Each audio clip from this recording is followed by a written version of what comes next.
Welcome to the Voodoo Power Podcast.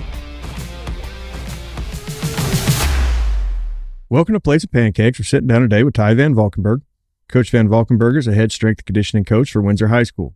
Prior to his time there, he was at St. Mary's Catholic High School and Lake Forest College as a strength and conditioning coordinator. Van Valkenburg spent time as the GA at Lindenwood University and was an intern for St. Louis University. Coach Van Valkenburg has a master's degree in applied exercise science from Concordia University and a bachelor's of exercise physiology from Lindenwood University. He has a CPSS, a CSCS, RSCC certifications, along with the USAW Level 1, RPR Level 2, and Functional Range Conditioning Mobility Specialist. So welcome to the show, Coach. Awesome. Thanks for having me. Well, I'm glad we were able to do this. It seems like here lately I've been able to talk to more guys out of the state as the podcast gets a little bigger, so that's always nice. Yeah, no, this is a really cool opportunity. We've talked before a little bit in text messages about how I think a big deal this is, kind of the connection from the east and the west side of the state of Missouri.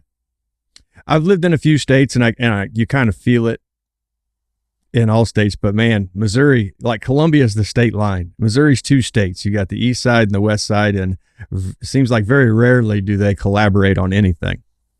Yeah, it's interesting. I didn't really recognize it. I'm from St. Louis, and I worked at SLU there for a year, and St. Louis U and is like that's it in St. Louis. And so when it comes to Missouri, that's my growing up, that's my experience, as a kid, and then my first year professionally. But then I'm on the NSCA state advisory board, and getting to slowly but surely seek out throughout the state, and you hear all these great things happening over like at Ozark and Joplin and the Kansas City side of the state. Coach Yancey, who you just had on, he's the coach of the year for Missouri. It's like there's great stuff going on over there, and I know some guys and gals in this region who are solid, and it's like, man, it'd be cool to get us all together at some point. So I hope that I really appreciate the opportunity to be here on this podcast with you. I hope it at least increases the opportunity for maybe a little more communication across the state. Yeah, it's a little bit bigger state than what you realize until you go driving across it. Now, in saying that, you've made your living in St. Louis. I'm sure you've had other opportunities to go other places. What's kept you in that area? Well, so I was real fortunate the way it shook out that I was able to intern at St. Louis U. I got my undergrad degree from Lake Forest College. I had a stint at Lindenwood as a GA there. I don't know if you pulled that from my LinkedIn maybe, but so I'm real familiar with the Chicago area, and I played college football at Lake Forest College, and so after St. Louis U, I was fortunate enough to be hired as a GA at Lindenwood. It was only there for a short second because I was offered the full-time strength and conditioning position at Lake Forest College, my alma mater, and I was having a blast there. It was awesome being back in my alma mater, giving back to a school that I probably took too much and to give too much back at the time, and so it was great to provide a resource for my alma mater. And then I got a phone call from one of my former high school football coaches at St. Mary's in the city. And he said, "Hey, we're creating a position. Do you have any interest?" And initially I said no, because I thought they were going to make me teach. And I was like, nah, I'm not a teacher. I'm a strength coach. And but then I gave some thought, and I'm going to blame Simon Sinek in his book, Start With Why. I went back to my why and saw that as an opportunity to give back to a school that gave me so much, and maybe have a little bit of a bigger impact, because the high school age is such an impressionable age. And I thought that would be an awesome opportunity. So that's what got me back in the area. And then some serendipity, some good luck happened to get me at Windsor, and I've had a blast at Windsor these last 6 years. So that's how I got back in the area. Probably not going to leave now. I haven't been that way in years. Adrian played a state title game over there in the Dome. Oh, yeah. Yeah, way back when. I think that was the last time I was probably in St. Louis. Now, one of my gym kids, he goes to Maryville. So he's awesome. Yeah, he wrestles over there. And so I have a few guys that have made it over to that way. Now, you were talking about being involved with the NSCA. How'd you get so heavily involved with that?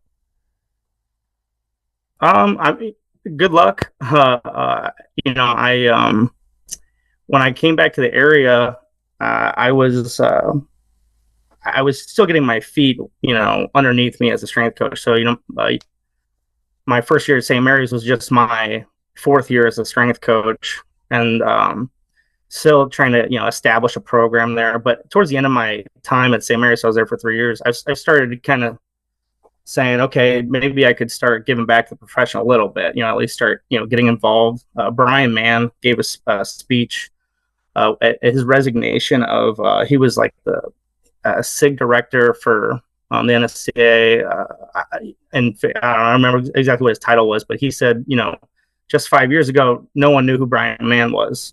The only reason people know who I am is because I started doing things. And so I was like, well, that's a good message. So I reached out to Chad Kirksick, who at the time was he was the interim director for the NSCA for Missouri, and said, hey, how can I help out with the Missouri State Clinic? And so I volunteered. I essentially just directed people to where they needed to go and held doors for people. But that was a good experience, getting things going.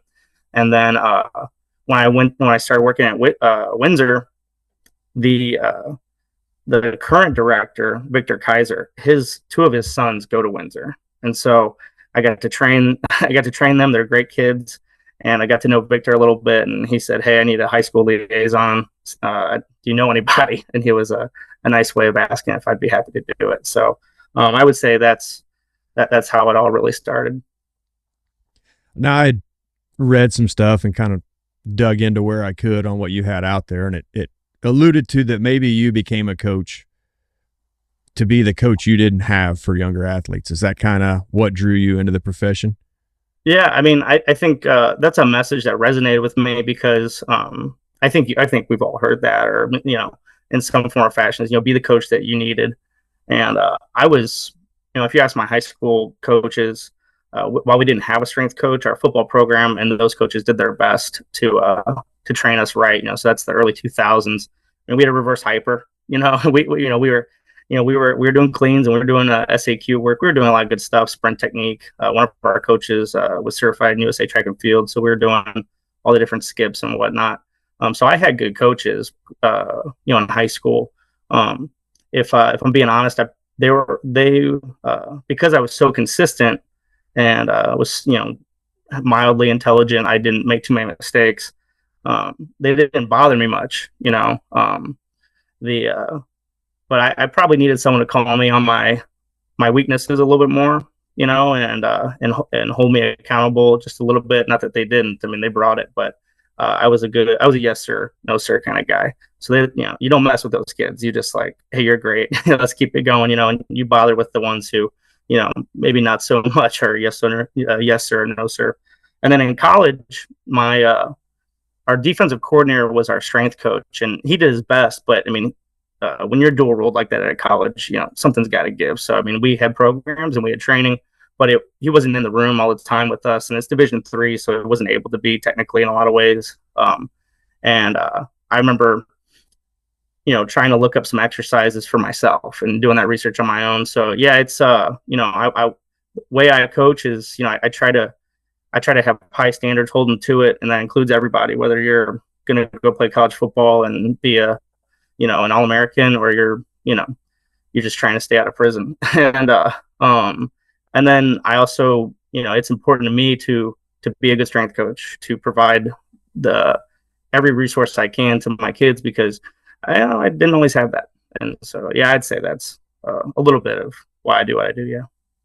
Well, you were talking about a little bit in there that would kind of fit into this next question, and trying to help kids understand what's going on. But I think a lot of programs win in spite of their weight room. Not everywhere is caught up as to what these coaches that I talk to are doing, guys like you. I think a lot of programs are still not quite there yet.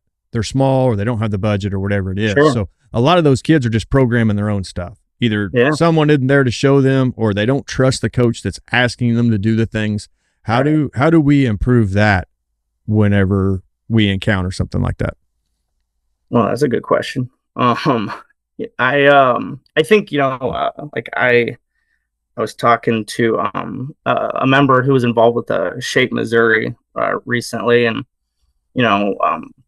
talking about different kind of hot topics that maybe something I could offer. And um, you can be you can provide a good service and not be certified. You can be a good coach and not be CSCS and not have the master's degree. I think it's that you gotta be passionate about it, and then you got to if you don't know how the wheel was built, well then just copy the wheel, don't recreate it. And so like you had Wendler on in the 531, and I think I've listened to your podcast quite a bit, and a lot of people bring up the 531, and it's a principle based program, and it's simple to follow, and it's effective. So in regards to providing a good a good product, just find the people who have made it simple to and easy to understand, and then fake it till you make it kind of thing. That's how I think I started out too. Doing the things that I probably should be doing more of in my role on the advisory board is providing opportunities for mentorship and guidance, and trying to get out there. It seems like today the best way to reach people is through social media. So things like this are awesome. And I think a lot of that leads to kids quit because of lack of results. The weight room gets pushed aside. They don't want to be there. Why am I going to go in there? I'm not seeing the increases that you're promising.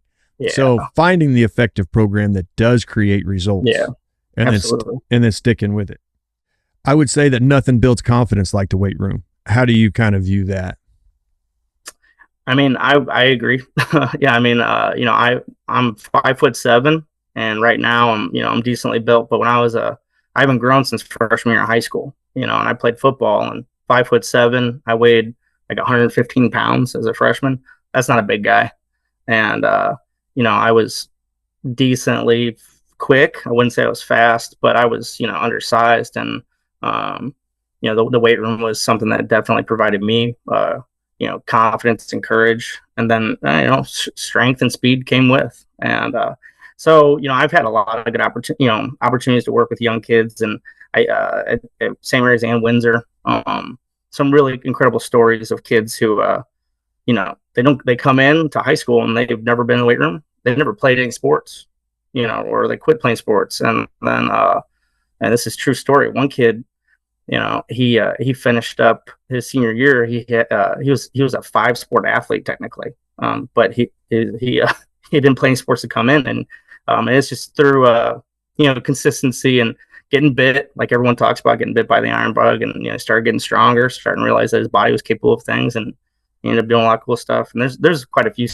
stories like that. I'm sure we all have those. It's like you said, once you start getting some results from the hard work you put in, you start seeing it and feeling it. There's a lot of confidence that can be built there. Now, looking through all your stuff, you nominate quite a few kids for the NSCA High School All-American. How important is that for the recognition of what your kids are doing? Oh man.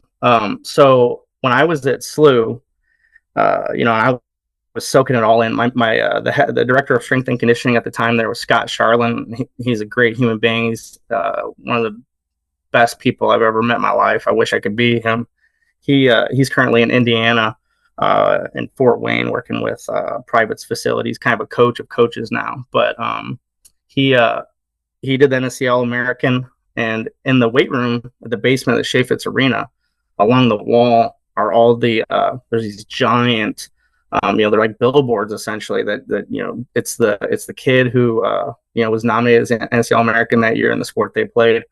And I was like, wow, that's awesome. I wish there was something like that when I was in college, because I know I could have earned that. I loved the weight room and was all about it, and so that kind of piqued my interest in the whole thing, and then through talking to Scott and getting an idea of what it was about to him and what it meant to him, and then sharing a similar sentiment, it was important to me to do that. So I was able to nominate a couple at Lake Forest College, nominate some at St. Mary's, and then I've nominated a fair amount now at Windsor. It's been built out. My first year, I only nominated one. It's important to me that it's not something that's given but earned, and so only one that year really deserved it. And then it's been built up. I mean, I think we had 9 this year, and it was tough. I mean, because there were a lot of kids who've done a great job across 4 years and great body of work and committed. One of the taglines on the NSCA is a high level of dedication to strength and conditioning, and so I keep that in mind. So I consider where are they at, and what are they doing in the summer? How consistent are they during the school year? And then have they taken ownership? Have they made it theirs? Do they come in on on what I would call extra hours? So they come after school in the off season, or do they come in during lunchtime? We have like an hour block every day where the kids can use the weight room during their lunch hour. And so those 9 that I listed, they've done some really great things and have demonstrated a high level of commitment, to training. And what I tell the kids, to me, you have your All-American athletes, you have your All-American academics, and you could make a case, well, that's somewhat attributed to their genetics. And the way I kind of view the NSCA All-American Award is like, well, that's an All-American Award for work ethic. That's you and your character. So it means a lot, and I think it's really cool. It's a special moment when I get to tell the kids that they earned that. And it's important. You said, recognizing people. I mean, not everyone, but I think most people really thrive off being recognized. And it's that little bit of, the pat on the back or the, hey, great job. That's what keeps people going. Now, for anybody interested, and maybe it's the first time they heard about this, what is the process of nominating one of your athletes? So it's, I probably make it a little harder than the NSCA website leads off. On the website, you need to be a certified strength coach. You have to be a CSCS, and then you need to fill out the submission. The nominations are open from, I think, the 1st of February through the end of the month of February. The way I would put it, as long as your nominee is in good standing with the organization, I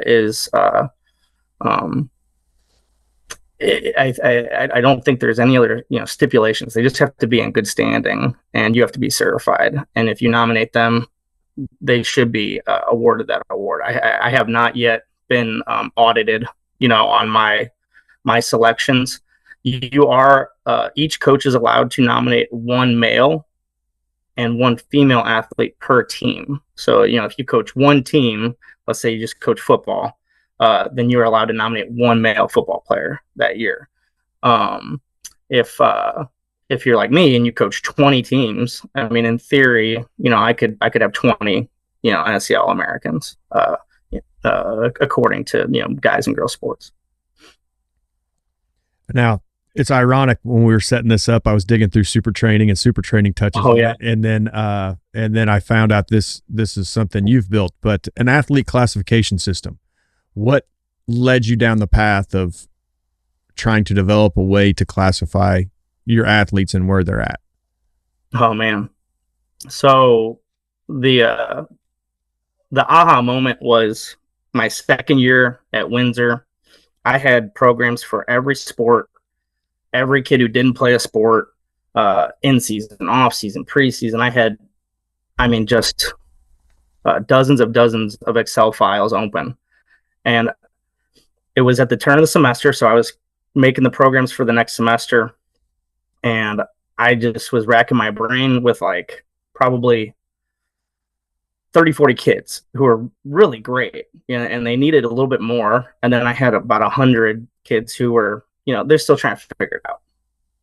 And it was like, man, there's got to be a simpler way to kind of streamline this process while still accommodating, the varying skills and abilities that I'm working with. Something that's specific to our situation at Windsor is our strength conditioning is done during the school day in class form. And in any given class, I could have every single sport represented and male and female athletes, kids who don't play sports. The whole gambit is in there. And so you try to, I mean, we're at a point now where we've got on average 40 kids in a 2,300 square foot weight room cranking. You got to worry about training economy quite a bit. And so I'm going through these programs, and I was doing this kind of recognition system where if a kid, could perform, so well in like a front squat, a deadlift, a bench press, could do so many push-ups, they could get on the board, and then they could rise up the board, make it to the top, which I called the elite. If they could make it to the top, it was kind of just a recognition system. And at that turn of the semester, I was just kind of looking at the board, and I realized that, well, each one of these kids on the board is kind of broken up according to what they need. And, the kid at the tip top should not be doing the things that the kids aren't even on the board are doing. And so I was like, well, I'm just going to make the programs based off of where they're at on our board. And our board is broken up into the following classifications. So the tip top is elite, below that's master, class 1, class 2, class 3, class 4 is not on the board.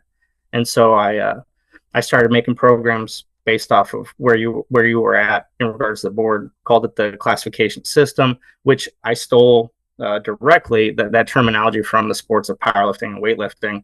I had just recently read Bob Takano's Programming for Weightlifting. He talks about lifter classification and programming according to the lifter classification.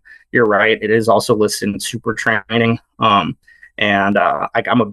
I'm a big geek. I've read a bunch of the Russian manuals, and so it was like, okay, this has been said enough times where this might be just, I just copy this and use this to help define what we're doing, and it's helped out a lot in regards to the accommodation and differentiation, across all of our skills and abilities.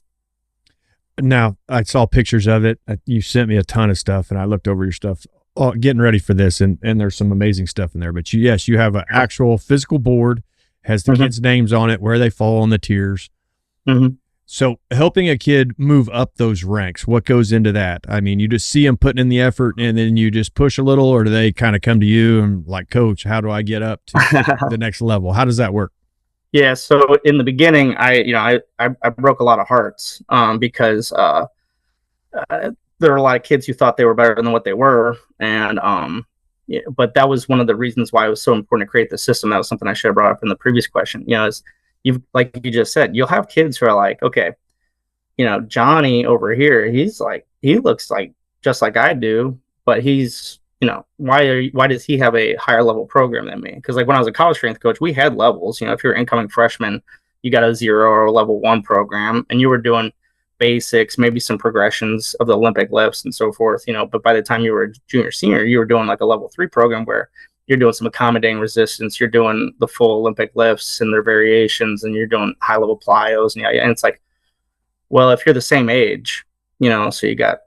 Let's keep with the high school, so you got 2 sophomore football players, and I give one program to Johnny and the other program to Luke, and Luke's program is not as advanced or as intense as Johnny's. Luke's like, what's the deal? And so I tried to really get away from that subjectivity and and move more towards the objectivity. So if a kid wants to level up today, if he wants to class up today, he knows exactly, or she knows exactly what she has to do. Those requirements they're plastered on the wall in the weight room, and they have I have adjusted them every single year because the standards and expectations of our strength program, they have increased each year. My first year, it was, I joke I need to write a book and titled the book Breaking Up Fights to Breaking PRs, because I mean, like, the first year was getting a lot of kids understanding what it even means to be in the weight room, and getting the right kids in and the wrong kids out, and I know that probably doesn't sound as good as it should, but it's the truth. There were a lot of kids who, in the past, if they were taking weights class, it was, I'm going to do whatever I want. I might take a nap, I don't know. And those days had to end fast because that's not strength and conditioning, it's not what I signed up for. And so yeah, I mean, we've definitely upped the ante each year. So like the presentation I shared with you that I think that was 2022 that I shared at the state clinic. Those standards are out of date. The standards today are, I'd say they're a little more challenging in some respects. But to go back to your original question, like if a kid wants to get out of class 4, which is the beginner class, like you've never been in the weight room before, or you're a freshman, I'm just getting to see you. Class 4 to get to class 3 is, you have to be able to, as a guy, you need to be able to front squat your body weight or 185. You need to be able to deadlift. And I've gone back and forth on adjusting this because I think it might be a little too aggressive for some of our kids, but you need to deadlift 275 or 1.5 times body weight. You've got to be able to do 25 push-ups in a row, all the way down, all the way up. You're allowed 3 seconds for rest between reps at the top, but no shaking the hands or anything like that. I do a feet elevated inverted row, so horizontal rowing. You gotta be able to do 6 reps, chest to bar, and then do a split squat, knee over toe split squat, 5 reps each leg with I think I've got, for the guys, it's 40 pounds or maybe 50%, not 50% body. Yeah, 50% body weight. And then for the ladies, same exercises, just different weights, obviously, according to, their size. And so if you want to get to 4 to 3, that's how you do it.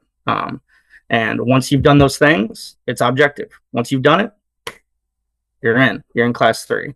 And then class 2, class 1, master and elite, they all have they have progressively higher standards. And once you meet the standards for class 2, you're in class 2. And then you get class 2 program, and you can be in that class for as long as you like, whether it's I do it by cycles, so like you're going to be in that class for at least one cycle, but you can get all the points that you need to level up during that cycle so that you're only in that class for those 3 weeks or 4 weeks. And then, you can level up as quick as you like, or you can stay in the level you'd like for as long as you like. So do you see a lot of athletes come in and grab that low hanging fruit quick?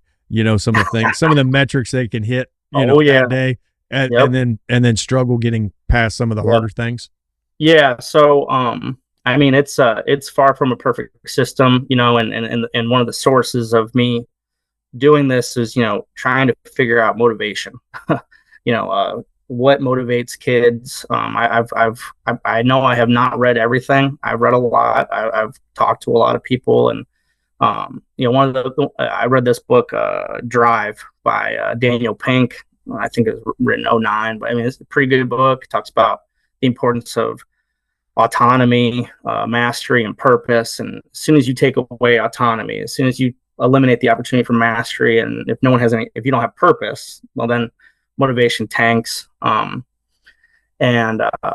then this other, I think that it's either in that book or another book that talks about the Goldilocks principle with motivation. If the challenge is too easy, then kids get bored. And if the challenge is too hard, well, then it's learned helplessness. They give up. And so it's about finding that just right. I'll admit this. I said to the kids this year, I think I might have violated the Goldilocks rule this school year, because I think I made some of our stuff just a little too hot this year. But you're right. There is okay, what can I get right now?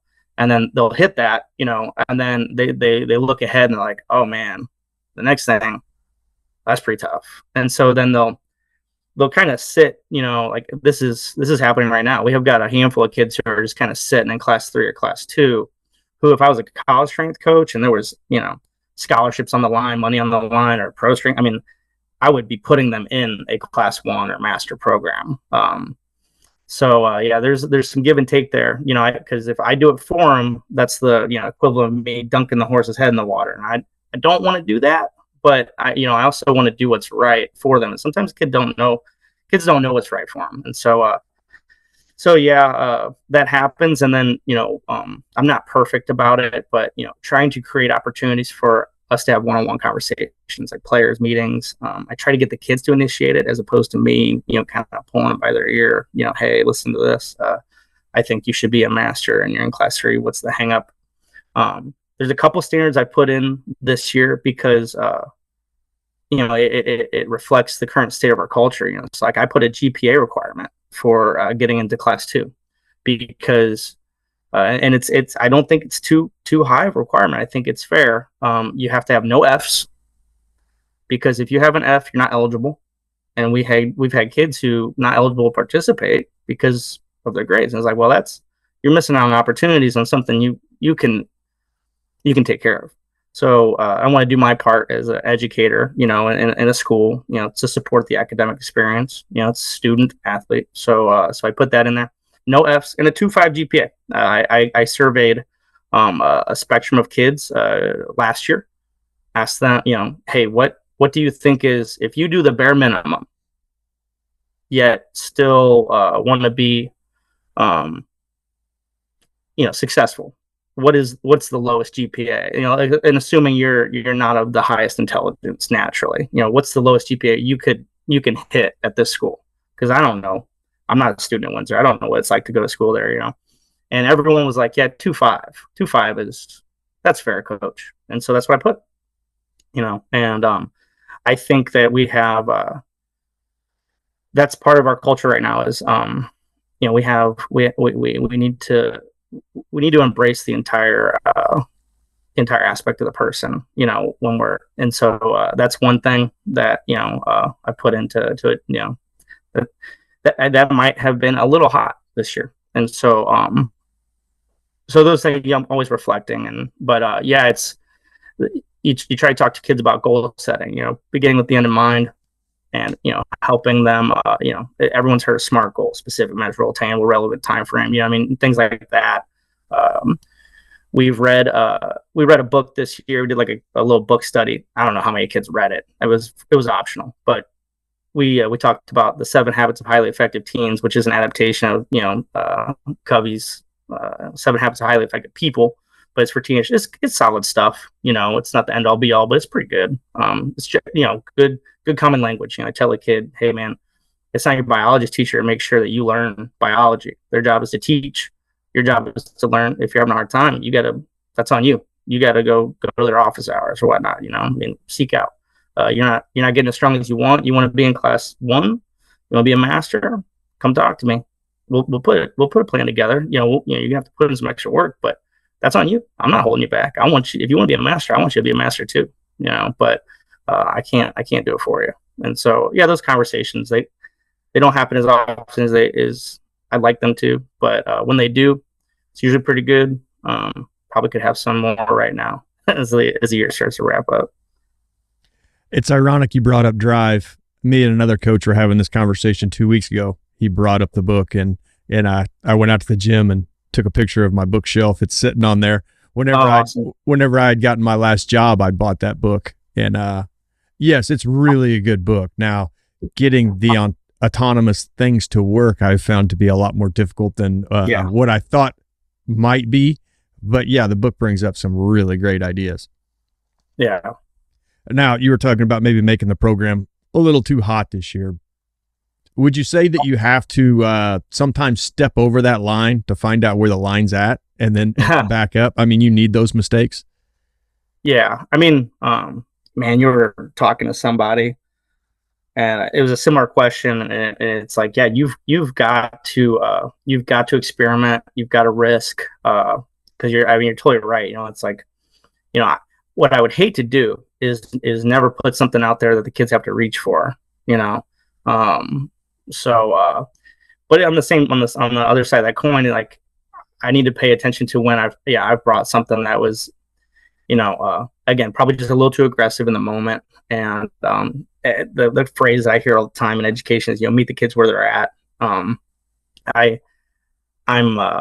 It's important to have that in the back of your head, your mind when those mistakes do. I don't know if I'd call it a mistake, but it was because I'm going to learn from it. But I was driving a little hard this year in some realms, and so we'll have to reevaluate, and have already put some things into practice to kind of adjust the standards, but not compromise my values for next year. So hopefully next year, when we're talking, because I hope that this conversation keeps going, man, that I can tell you that I did a little better job next year. with hitting the nail just right.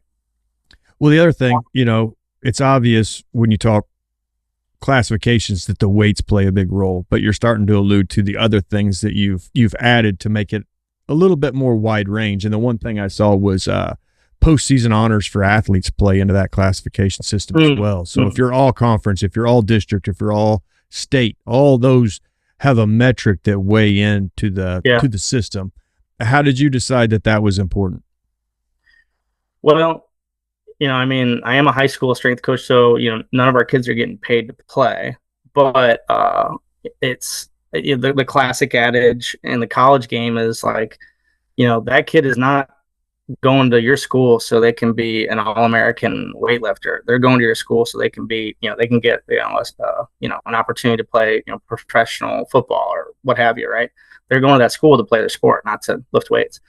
And I would say that a big chunk of our kids, they participate in strength and conditioning, not because I think they're coaxed or tricked into doing it. I think they're aware of the benefit for their sports. We have at this, so this is my 6th year, and I can say pretty confidently, we have a lot of kids who they're dedicated to their sport. We've got kids who are, and there's a lot of them, and this is a whole nother, part of the conversation that we could probably go down if you wanted, but there's a lot of kids who play their sport year round, and I'm not saying that's good, but I'm saying that it shows that they care, and so about their sport. And so if they're doing well in their sport, and what we're doing in the weight room or on the field or court and strength conditioning is to support that, well, we should celebrate their success. That probably means a little bit more to them than a 5-pound squat PR or something like that. So it is it's an opportunity to recognize really what the North Star is, and that's improved athleticism. So if that's showing up on your field or court, when you're in your competition, the track, then we should celebrate that. By adding this in, like you're talking about, there are a lot of kids that play one sport, and their identity becomes wrapped up in that one sport. So by adding these other wider metrics, do you find that maybe you're able to open that kid up a little bit more to life? So now school becomes a little more important because it's a metric, and some of the things in the weight room and all that stuff starts helping them become a bigger person. Yeah. I think anyone who's like, you kind of alluded to it earlier, anyone who's ever put time in the weight room or, on the field in conditioning, anyone who's ever put time in, at some point recognizes that there's a lot of lessons being learned, and those lessons can and should be applied to the rest of your life. Like Dave Tate, in his books, those little bitty ones, the Under the Bar and Raising the Bar, I think is the other one. He talks about how one of his high school coaches was talking to him, and he had just I'm gonna butcher this story, so I hope Dave Tate's not listening. but he came back to his high school coach and was talking about how he's lifting all this weight, but he was gonna drop out of college. And the coach was like, "Man, I don't care how much you can lift. Like you're being lazy. You're being lazy about your schoolwork, and you get it done, man. You need to do that." And Tate talks about how that he had a recognition of like, yeah, that's the truth. If I can dedicate all this effort and energy to training, then I can do the same thing. No matter how hard it is, I can do it in the educational side and any other aspect of his life. And that's why he is who he is. That's why he's been so successful, because he was able to apply those lessons to the other realms of his life. And I think that's one of my great goals. I took this from my mentor Scott. He talks about one of our goals is increasing a person's awesomeness, and that's their character, that's their whole being, their confidence, who they are, how they go about their business. And you hope, like, one of the greatest compliments I can get is that when a kid who is a beast in strength and conditioning figures it out academically and becomes a beast in a class that he was struggling in, or is a beast in taking care of his teammates and helping out his coaches. That's the best. So it's why we're in education. It's why we're working with youth, because we think that maybe if we're lucky, we can nudge people in the right direction. And I'm not going to nudge people in the right direction as a calc teacher. bombed calc, but I can do okay as a strength coach and use that as my vehicle to help, again, just hopefully make the area just a tad better. Well, first of all, I hope Dave Tate's listening. And if he is, I would be more than happy to do an interview with him because he's the man. He is, and he's affected the way we do things in the gym so much, and what he's given back to strength and conditioning is just unbelievable. And his podcast is one of the best I've ever watched. So yeah. So taking that a little further, that story, that was an eye-opening story. I know what story you're talking about. It's like he went back and was talking to his high school coach, and they were talking strength and conditioning, and he was telling him all this stuff he knew. Yep. But then he tried to convince the coach that maybe he had a learning disability and his grades in school weren't very good. Yeah. And the coach is like, "You don't have a learning disability. You have a lazy issue." Yep. Yeah. Yep. Now, you've worked both. You've actually, you've worked college too, but in the high school realm, you've worked in private and you've worked in public. Mm-hmm. What were the differences you kind of saw between those two realms? Man, I think while there are definitely differences, St. Louis, I've learned, is kind of its own animal when it comes to private schools. I don't know if there's a stat out there or what, but we have a lot of private Catholic schools, not just private, and so, the same area as a Catholic private school. That's my alma mater. I went there. There are some things in the private sector that that you can do maybe that you're not able to do in the public sector, but I'll be honest, I would say there's more similarities than anything. Is that kids are kids, and good people are good people, and I've been fortunate to work for good people, and I've been very supported at the private sector and the public sector, and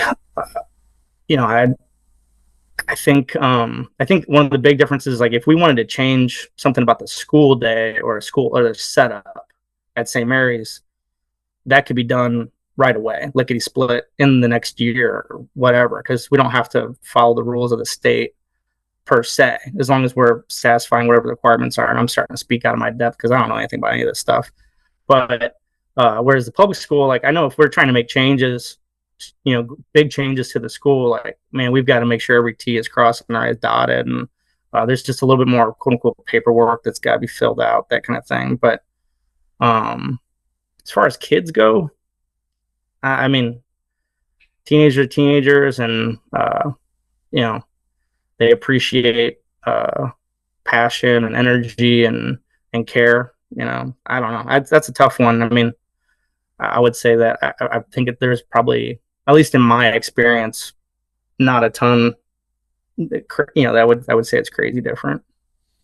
Yeah, I didn't know, because you're choosing who goes to your school, and you can kind of, if you're trying. Oh well, yeah, that right there. I mean, yeah, that's something I overlook all the time, But I mean, we were starting to, at St. Mary's, like, for example, when so the summer, my last summer before I transitioned from St. Mary's to Windsor, we had a group of incoming freshmen from the football team, and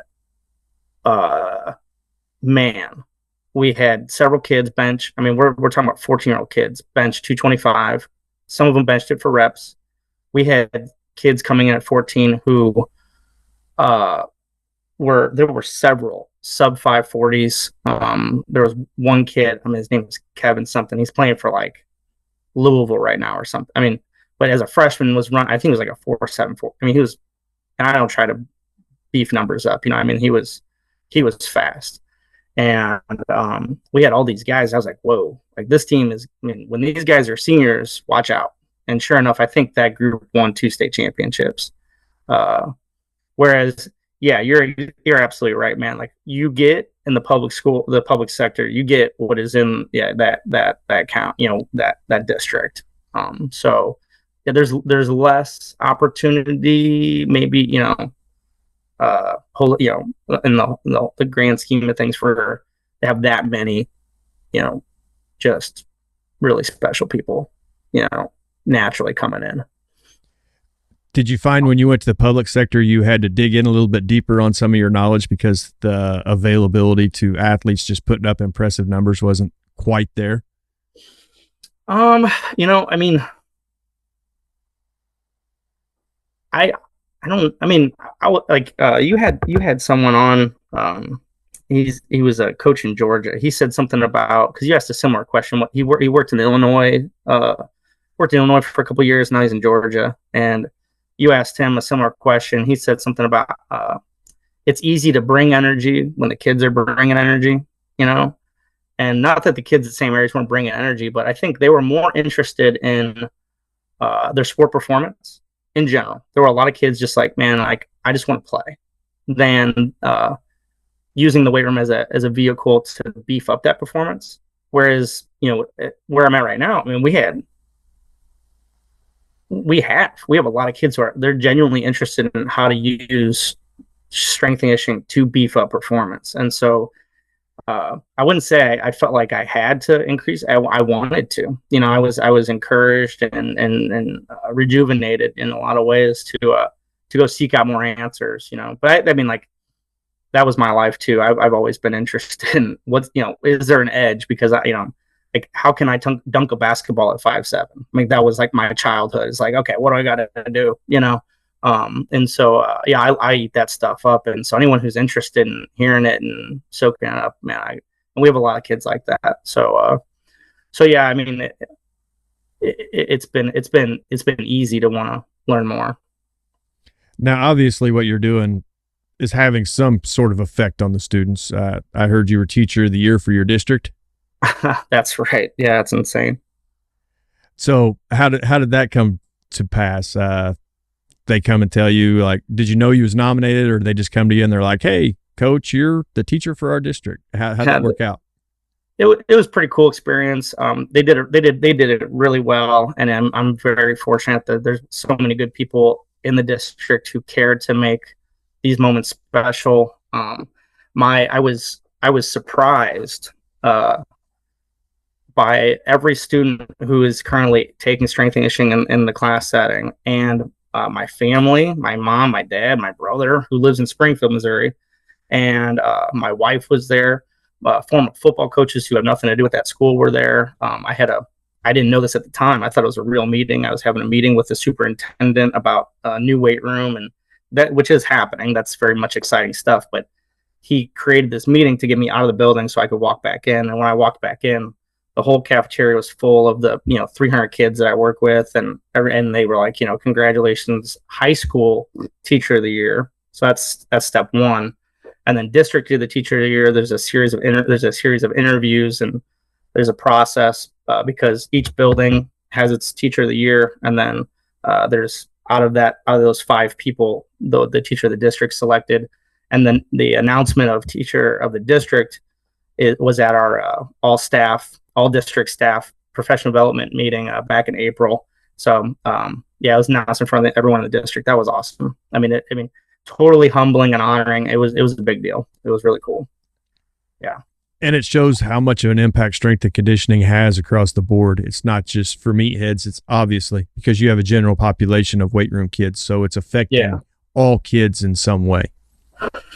Yeah. I mean, I think, I said this too, the award, to be not, to receive that, it's a much recognition of our kids and what they're doing, as much me and what I'm doing. What's what we're doing, and the fact that, I played rugby. I played club rugby in college, and played rugby after college for a men's team. And like one of the common phrases that the backs, like the smaller guys, would use amongst themselves, and then be reminded by the bigger guys, is like, you need to earn your keep.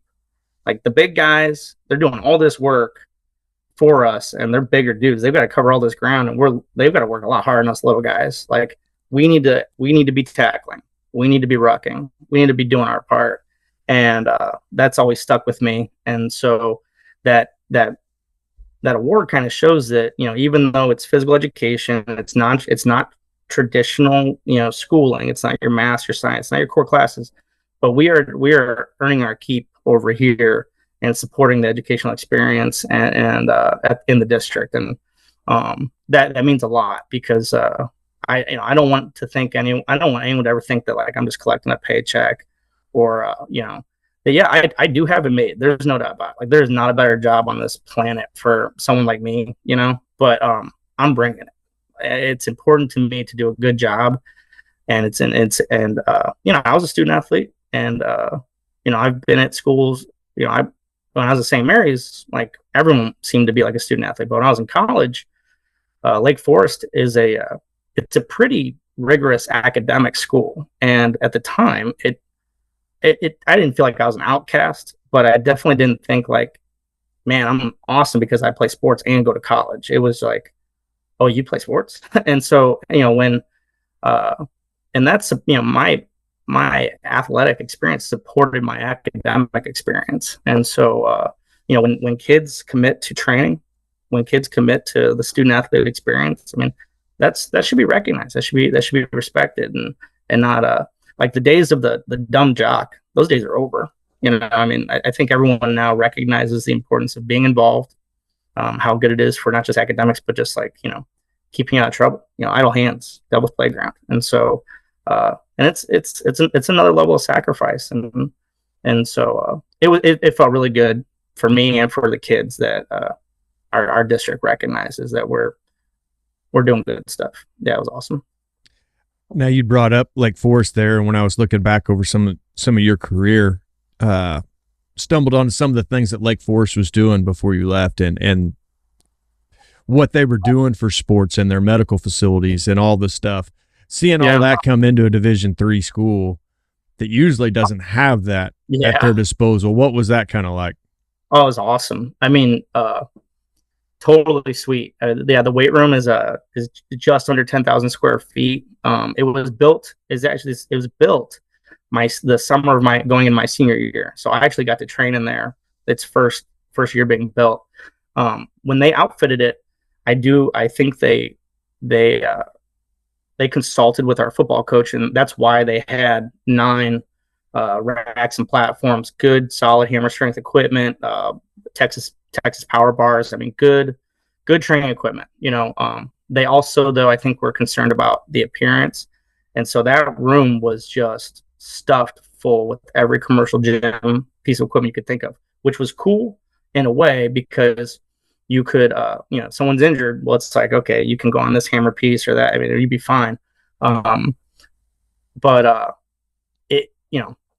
not all 10,000 square feet was available to us, but we had a good work. And another kind of hang up was that the facility was open to everyone at the school and community members. So there was a lot of work to be done, really on my part, to make sure that the relationship between college strength and conditioning with the athletes was harmonious with that of the general pop and the community, and that both sides understood how to work together. Like when we were bringing it, we had, let's say we've got one side of the ball on the football team and then some volleyball gals in the room, right? I mean, we're talking 50 plus people, training. I'm sorry, but if you're Gen Pop, like in that time, the racks and platforms and the bar, that's for the athletes. You got to come at a different time. And I would say I did a decent job. I was in my mid-20s, so I wasn't the most, tactful human being at the time. But I think I did a decent job of making sure the relationship was pretty good across that. And yeah, we utilized the heck out of those resources, and very fortunate at Division III level. You're totally right. That was awesome. Now, looking through all your stuff, it looks like you run a tier system, or at least somewhat of a tier system. Absolutely, yeah. How did you come to that's what you wanted to do? We talked 5-3-1 earlier. We've talked Dave Tate, some conjugate. How did you decide this was the best for your population? Well, I think, if you asked me to describe myself, I don't know if I'd ever bring up the tier system, but you're right. I mean, I read the book. Joe Ken, I've met him several times and asked him questions. He's an awesome dude. Reminds me a lot of my defensive coordinator in high school. Just one of them guys, his book is easy to understand and totally practical. And just like Wendler's 5-3-1, the reason why both those books and systems are great is because they're founded on principles, like the organization of training, for the training day. You put your most neurally demanding, whatever's most important first, and then you work your way back. And so yeah, I've just been real fortunate. My first couple of years, I did not try to recreate the wheel. I copied and pasted a lot from what I saw at SLU with Scott, and he followed. I don't think he would call it the tier system either, but it was. It was. It was just really sound organization training, and so I try to make sure that what I'm doing is supported by all the textbooks and the research and the science, and then you say whatever that is, 5-10% for experimentation and cool stuff, and just so that again you want to follow the guidelines of best practice. Not that I'm worried about getting sued or anything like that, but the classic phrase is like, would it hold up in a court of law? So that's kind of, I just make sure that the big stuff is right. I'm not messing anyone up, and the tier system's rock solid. So that's what's quite the compliment that what you're seeing is reflects that. Now, in all of this, understanding who you're trying to reach and what you're preparing them for. So balancing that out, you've got a kid over here that's never going to play sports, but maybe they need to learn to be physically fit for life. You got another kid over here who has aspirations of going to college. How do you mesh all of that? So, that's another thing that I think our system, the classification system that we use kind of at least helps address. It's not perfect. But that's all, long-term athletic development, right? So it's a buzzword right now, but my first introduction to that was Isfan Bali's, and I probably butchered his name, text from the 90s, or I think the most recent publication is maybe 2013 or something, but the book is just long-term athletic development.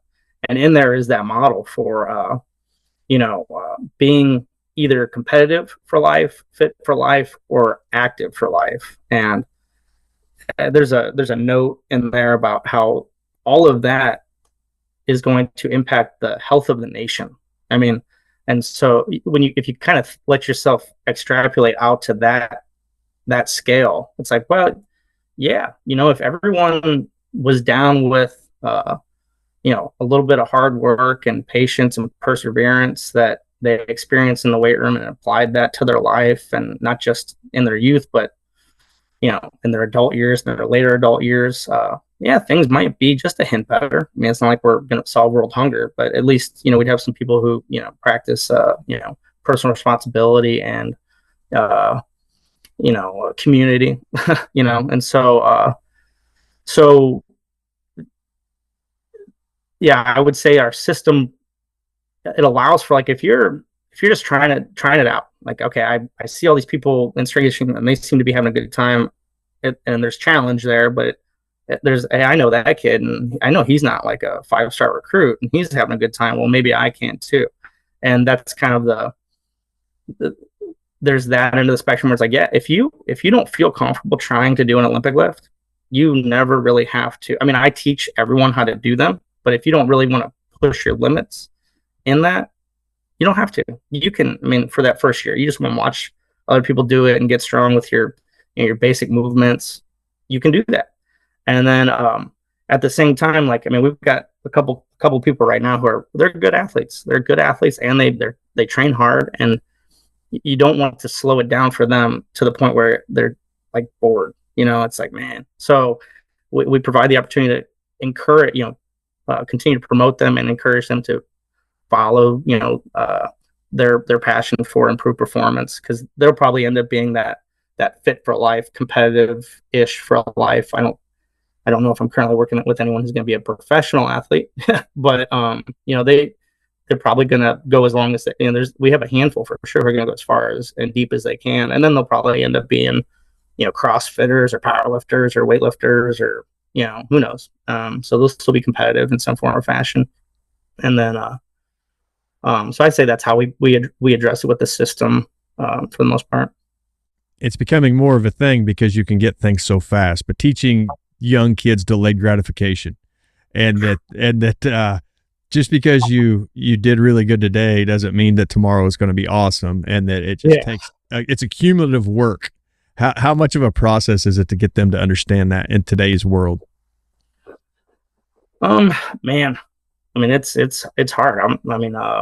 I think, there's so much of wanting things now, and I can't blame them. Like we'll have, like I said, we have, and I'm happy that we have this at Windsor because it's one of the best learning opportunities that our kids have available to them in the weight room. But we have this an hour of lunch that's sacred, and for half of it, the weight room is open, and anyone can come in and do whatever they want so long as it's safe. So I'll have kids who I don't even know their names. Like they'll just walk in and they'll start doing curls, and that's great. Do curls. I have kids who will, and I'm not making this up. They will max out on bench press every time they come in, and from a scientific foundations, it's like don't do that. That's not good for you, but they're gonna do it. I mean, and you can guess the demographic. It's your young male who's doing that for the most part. But they're going to do it. Might as well do it where, they've got their friends with them. They're at school. They've got a coach there who's, going to make sure that they're going to be relatively okay, and I think you don't want to put that fire out, and so let them explore. I think, going back to drive, I think, letting them have those opportunities of like, well, I'm not very good at this, but I really like that, and I'm going to try that. And I think it was Coach Bidney, blanking on his first name. Maybe it is Joe. Jared. Yeah, Jared. He was talking about using the bench press as like the way to get the kid in, and then bringing it on the squat later. Get them bought in, and so I don't do that. I'm like, if you look through that stuff, like bench press doesn't come into play until you're a class 2 athlete. Like we focus on foundational movements, so like push-ups, right? But I don't say that they can't bench. If you want to come in on your own time, you want to bench, you can bench all you want. And going back to delayed gratification, it's easier to deal with that delayed gratification when you like doing it. And so I try to involve the kids in the process as much I think is appropriate. And then when they come in on their own time, so I will provide open hours during that lunch hour after school. If they're going to come in on their own time, not coach isn't making them, I'm going to let them do what they want. And and so we've got kids who they'll put up with the delayed gratification of training and results because they just love it. They just love the quest. So I think that if I had anything to offer, it would just be find ways to help kids enjoy something, and then the rest maybe takes care of itself. Well, that was a question I wanted to ask because I hadn't noticed it up until recently. And then, so we waive our jumps. We do a different setup where we have our broad jumps, and then we'll do broads with chains and then broads with bands. Well, the overall objective is to increase the broad jump. Well, yeah, that's cool. Kid last night was hitting it with bands, and he's like, I think my broad jumps went up. He's like, I'm going to test it right after this. And I'm like, no, you're not. Let this work, and let's test it next week when we were going to test it. Let what you just did do something, or the bench press, they'll hit a new triple, or the squat, they'll hit a new triple. And they're like, well, I think my max is up. Let's try it. And it's like, no, let's wait. Just wait 3 or 4 more days and then we'll test it, but, I hadn't noticed that before, and then listening to you talk, it just seems like maybe that's getting to be more and more of a thing. Is they want to know right now if it improved. Oh, the instant feedback is huge. I mean, like you had Tony Holler on and Feed the Cat System. The what is it? The rank, record, publish. We've got free lap timing gates. We're fortunate enough to be supported in that, and we have a jump mat system. We've got we have our Tendo unit that I use with our master and elite athletes, and we have some ways to get that instant feedback, and the kids eat that stuff up, quite a bit. The ones who are competitive, that's just more fuel to the fire. the one thing I'm looking at more and more as I get further into this, because I got kids from all ages, but understanding all of the ages that apply. You know, you have emotional maturity, you have physical development. Yep. Deciding where they fall and how to help them, because you might have a 17-year-old in there that acts like a 14-year-old, but you might have a 14-year-old in there that's built like a 16-year-old. How do you get all that to mesh and work? Well, again, I mean, that's another just aspect to our classification system. I tell the kids all the time that what we're measuring with our system is your training or your physiological age, so where you are at in your maturation. We take into account your training age and skill, so I mean, if you've never lifted weights, it would be kind of silly to expect you to be amazing at a lot of compound complex movements. And then we take into account desire, and so I've had kids in the past who, they walk in their freshman year and they look like they maybe should not be in high school. They look like maybe they should still be in middle school, but they have extreme levels of desire. And so it's that desire that beefs up their training age and their skill. And then they're not going to make it to the tip top in our class, but they will in turn get a program that matches their desire. Maybe might be a hint hot for their current maturation, but it's, we use percentage-based training on a lot of things we do. So I'm not going to give them a training max that's not, smart. I'm a big Wendler guy too myself. And, one of his messages is, progress, start light, progress, slow, and so we, our training max is more often than not, a kid will be like, hey coach, can I bump my training max up? And it's like, nah, how many times did you do 85%? I did it 5 times. That's great. Don't bump it up. I mean? And so, so on that end of the spectrum, the kid who, has high levels of desire, but, is just a little behind the curve on the maturation, we take care of that. And then on the flip side, unfortunately, we've got kids who, they've got a beard and they can, they have all the potential in the world, but, they're not fired up.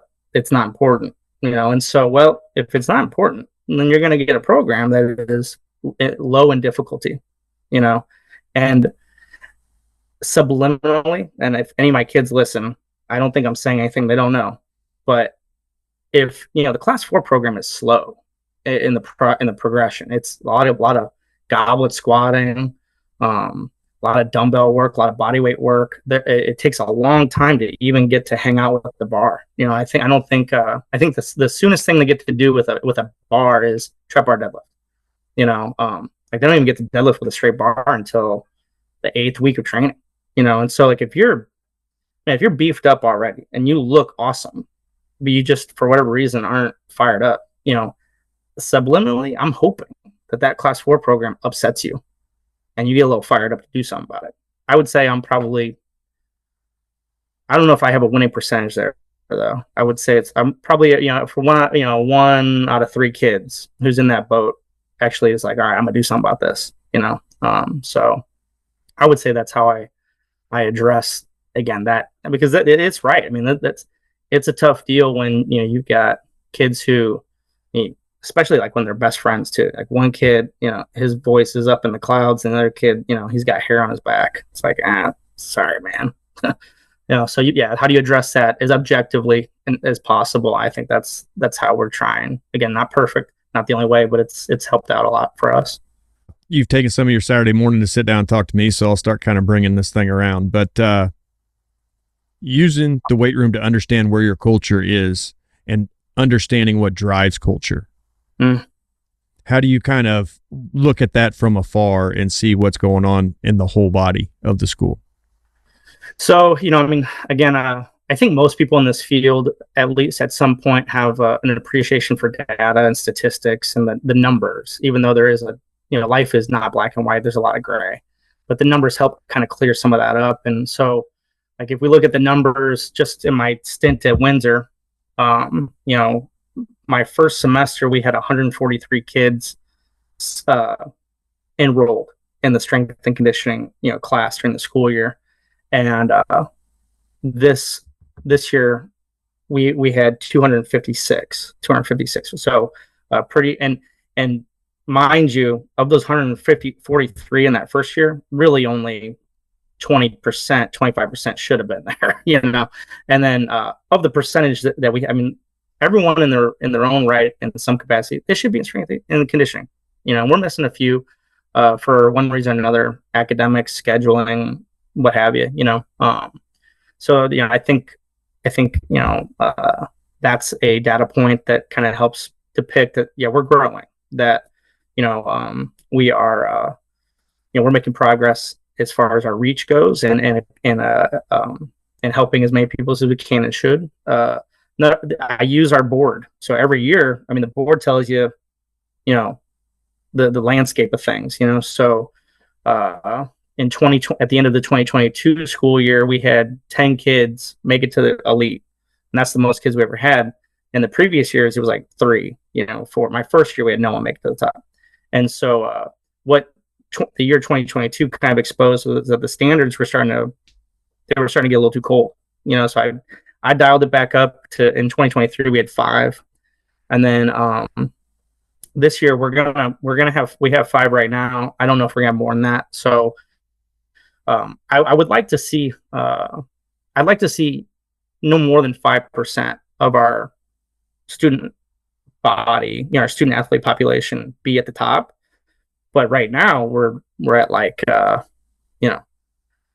don't know, just a couple percent. So we probably, the message that is talking about our culture is I need to reflect on my standards, but also reflect on how we go about helping kids reach. I think the term I use with our kids is like, okay, my first goal, my first few years was to get people here.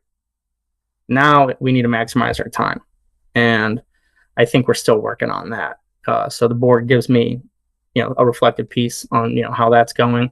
And then I don't know if you're familiar with the book Legacy, but it's about the New Zealand All Blacks. It's the international rugby team for New Zealand, and their 15 principles that the organization makes decisions on, and how to lead.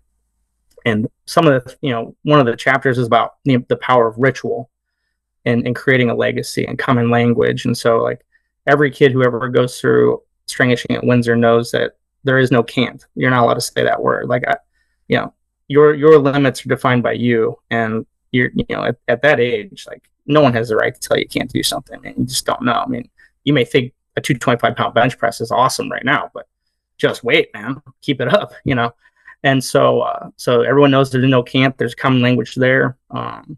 And then our rituals. So I started doing this where anyone who makes it to the top, they get their name on the wall, and that doesn't go anywhere. That's there forever.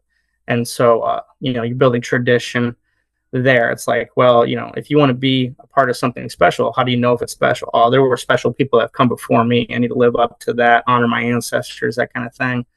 And then I do this. This is really cool. The kids love it. Some kids will hold on just because of it. In my opinion, I do this.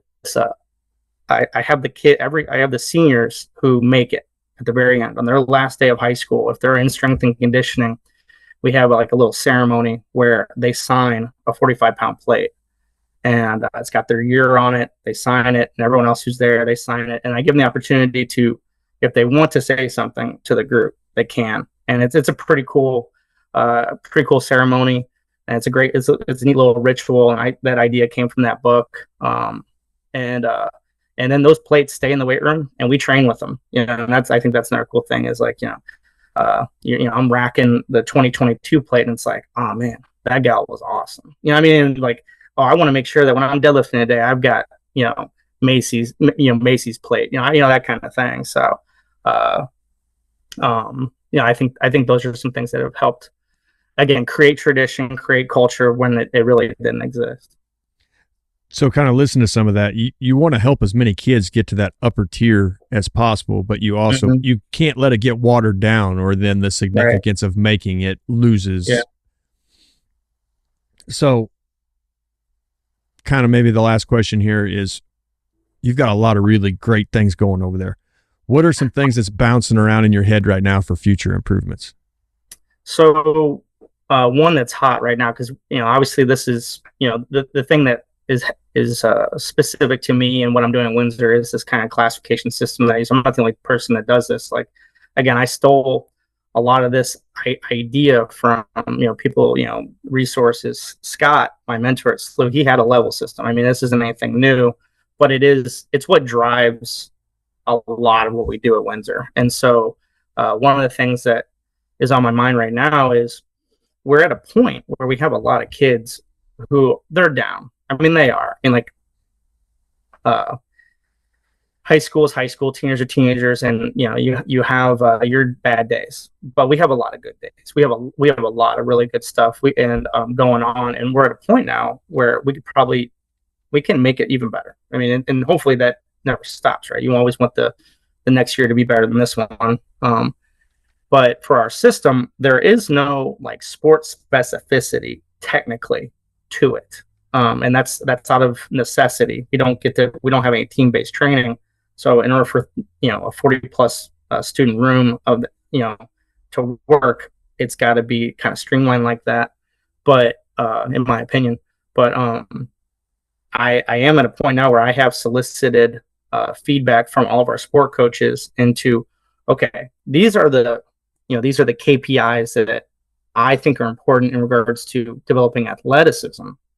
What from the list of things that I have, like if you looked at that sheet, there's 50 things, and that's not a that list can go on and on and on. I mean, what are some KPIs that are important to you that I could put into our system to better support, again, what I would consider my third goal, as a strength conditioning coach. One is develop, increase resiliency. Two is to improve athletic performance or physical performance, and three is sport performance. But I need the coach's help. I'm not teaching anyone how to kick a soccer ball or hit a volleyball, that kind of thing.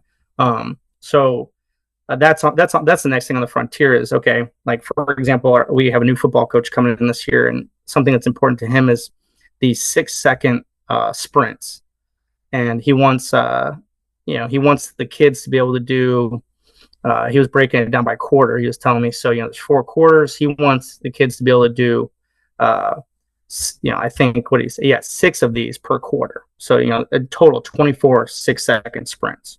And then eventually he's interested in how much distance is being covered by each, skill set. So like your super skills, 50, 55 yards, big skills, 40 yards, that kind of thing in 6 seconds with a 25-second rest in between, So, okay, well, that's what you want that's going to be your quote unquote conditioning test, your capacity measurement for your football team. Well, I can put that in our system instead of making our kids run the 24-second drill, which is something I stole from Holler. I made it mine in that I use the football field because I'm doing, 40 kids not 40 kids, I do 20 kids at once, and then I have them flip. But, goal line to goal line and back, how far can you get in 24 seconds? That's a great drill. But it's maybe not the most specific thing to football, and it may not make any sense to our new football coach. So you want to do these 6-second sprints. Well, I can put that in our system, attach standards to different, performance levels. And then that can give him a better idea of what he's working with, kids' improvement. Are we getting in better shape? Are we not? Did we get better at these 6-second sprints? And if we did it equate to more wins?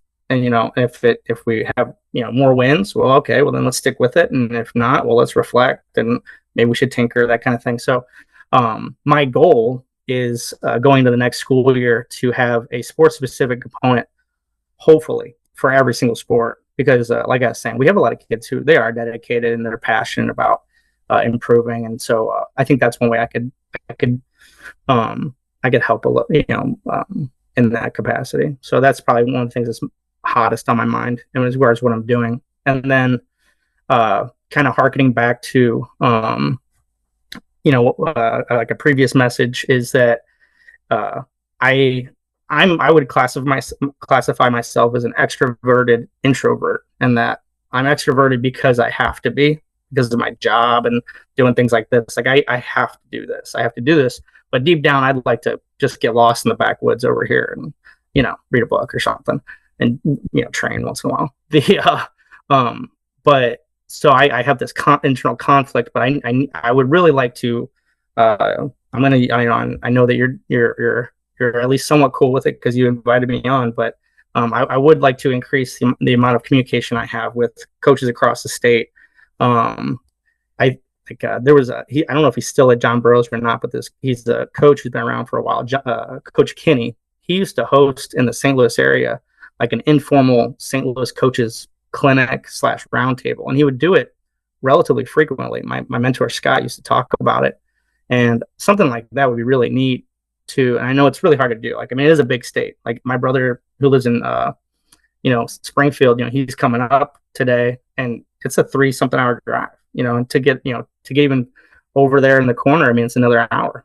So but I would really like to, I'll start where I'm at, and hopefully, I've met a lot of people in this area. I think there's a point where I could maybe say, okay, hey, come on over to Windsor for a Saturday morning, just like this, and let's, I can present on something we're doing to get the ball rolling on conversation. But then let's just talk shop. Let's, maybe, oh, this is how you're handling with that situation. I've been struggling with that for 3 years, and you just blew my mind. Like, let's have it. And so, and I've thrown this out to a couple people in my little circle over here, and we all the same easy excuse always comes up. We've got families, we've got lives, and it's true. I mean, I'm a new father. My wife and my daughter just went up the hill over here for a walk because she's getting antsy, and it's hard, but it's really nice when you get to come together. So I would like to at least be a part in some of that. So we're getting a new weight room at Windsor. Hopefully it's completed next year, and it's going to be pretty sweet, I think. And so that would be a much nicer venue than what I have right now to host. But we could still, get some people at Windsor, and I know we're on that side of the state. But are you familiar with Big Cedar Lodge? Yes. Mm-hmm. Have you ever been there? I've been down. I've not stayed there. I know my dad stays there a lot. I've been down that way, fishing, top of the rock, all that stuff. It's a nice area. Yeah. Yeah. They so my wife and I had a quick little vacation. Her family came in and babysat our daughter, so we got a weekend alone, which was amazing. And I love my daughter, but I mean, she's 18 months and she makes me work for it. That's for sure. But I mean, Big Cedar is awesome, and like there's a lot of different conference spaces where it's like, wow, that'd be a cool spot. I mean, I know it's not a midway point for anybody, but there's a lot there for everybody, and you could make it a family thing. And so that was something while I was there. I was like, well, this would be a pretty sweet place to have like the NSCA State Clinic, or the NHSSCA. If they ever wanted to do something, in the state there, that'd be pretty sweet. I'm a member of the NHSCA, but I'm probably not as involved with that organization as I should be. But yeah, I think that's the other thing on kind of on my radar that I'd love to, at least again be part of that ball rolling a little bit more. I'm a member of the NHSSCA too, so we'll see how that shapes out in Missouri. But I know, talking to like Coach Roy at Ozark, they're getting ready to build a tremendous facility. You're not very far from Branson. You're not very far from Springfield. Nixa, same thing. Over there in St. Louis, there's a lot of stuff to do. So Branson, you got Hollister and Branson schools. All that stuff's there with good places to go to. The Kansas City area's got some really nice stuff. I think it's possible. It's just a matter of getting everybody on the same page to say, hey, we really want to invest in the state and strength and conditioning, because I don't know, you don't want to talk about your state, but I think we're a little behind what some of these other states are doing, and maybe we can find a way to eat up some of that ground. Yeah. I mean, I I've got a friend who works in Texas, and I shadowed him for a day, and I watched. I mean, the dude's got an indoor training facility, turf facility, and probably a 7,000-8,000 square foot weight room, and then they've got athletic hour, and by the way, every school in this district has the exact same thing, and and then you start learning about some of these other states, like gosh, I'm blanking on her name, but she's a strength coach in Oklahoma. She's the director for the NHSCA there. It's awful, I'm blanking on her name, but she's awesome, and she's talking about what she's doing, and then the collaboration between coaches from other schools. And it's like, wow, that's pretty neat. Like I mean, They're like, I know of a handful of coaches, who are great in this state, and I would love to pick their brain, and then just, the camaraderie, I'm, I have a co-coach, and he's a great guy. He's a good man, and he's really developed into a good coach. But there's a lot of times where I'm asking myself questions, and where I would like to, ask if I could reach out to Coach Roy. I mean, I know I could reach out to him, but if I could just quickly text him or say, hey, you mind if I stop by next week, or something like that, or next month, so I could watch you do how you do this. I mean, that'd be really cool if that was just something that was more, just more quickly accessible. I was talking to a coach the other day about the same thing. And, this year, I think that's going to be a higher priority on my list, is to, unlike you, I can become an introvert very easily. So getting away from the barn, getting away from the farm, getting away from what we're doing here and going and seeing what everybody else is doing and getting to meet face to face some of the guys I've had on the podcast, I think that would be just an unbelievable experience. Oh yeah, absolutely. Well, Coach, I know your brother's coming. You got a baby daughter and you got all the things you got to do on a Saturday, but to take some time, sit down and have this conversation was amazing. So anytime we can do it again, just let me know. Oh yeah. Well, it means a lot. I mean, to be on the same podcast that Jim Wendland was on, I mean, I think that is the highest point in my career, man. Totally awesome. So no, I really appreciate it. I hope I was able to provide something to at least one of your listeners. And yeah, I'm with you too. I hope the conversation continues. All right, Coach. Well, have a wonderful day. Thank you. You too.